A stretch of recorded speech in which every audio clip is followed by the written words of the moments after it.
President Trump has had a pretty busy week full of drama and just a lot of interesting things, to say the least. But are we even surprised anymore? So, first, President Trump threatened to cut Elon Musk's government contracts as their fractured alliance has rapidly escalated into a public feud. After President Trump laminated their so called breakup with him and Elon Musk, he said that he was disappointed in his former backer and advisor, talking about Elon Musk. Elon Musk then responded to President Trump on X as well, and pretty much they've just been going back and forth. And also, Trump then escalated the feud even more by threatening to use the US government to hurt Elon Musk's bottom line. Public breakups. Gotta love the drama.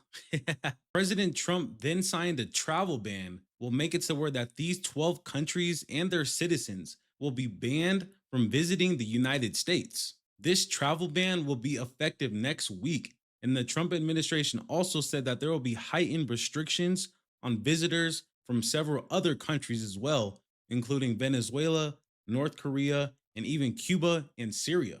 And then to top it off, President Trump met with Germany's Chancellor Friedrich Merz, and they discussed multiple topics, including the war between Ukraine and Russia.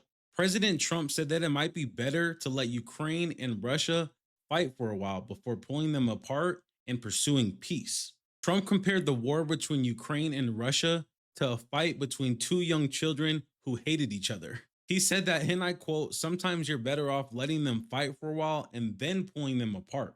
But sometimes you see two young children fighting like crazy. They hate each other and they're fighting in a park. And you try and pull them apart. They don't want to be pulled. Sometimes you're better off letting them fight for a while and then pulling them apart. Both sides are suffering before you pull them apart, before they're able to be pulled apart. But it's a pretty known analogy. You have two kids, they fight, fight, fight. Sometimes you let them fight for a little while. You see it in hockey. You see it in sports. Maybe, and I said it, and maybe that's a negative because we're saying go, but a lot of bad blood. There's some bad blood. Trump also added that he had relayed that analogy to Russia's President Vladimir Putin on the phone conversation that they had earlier this week. Never a boring day with President Trump. You gotta say, never a boring day.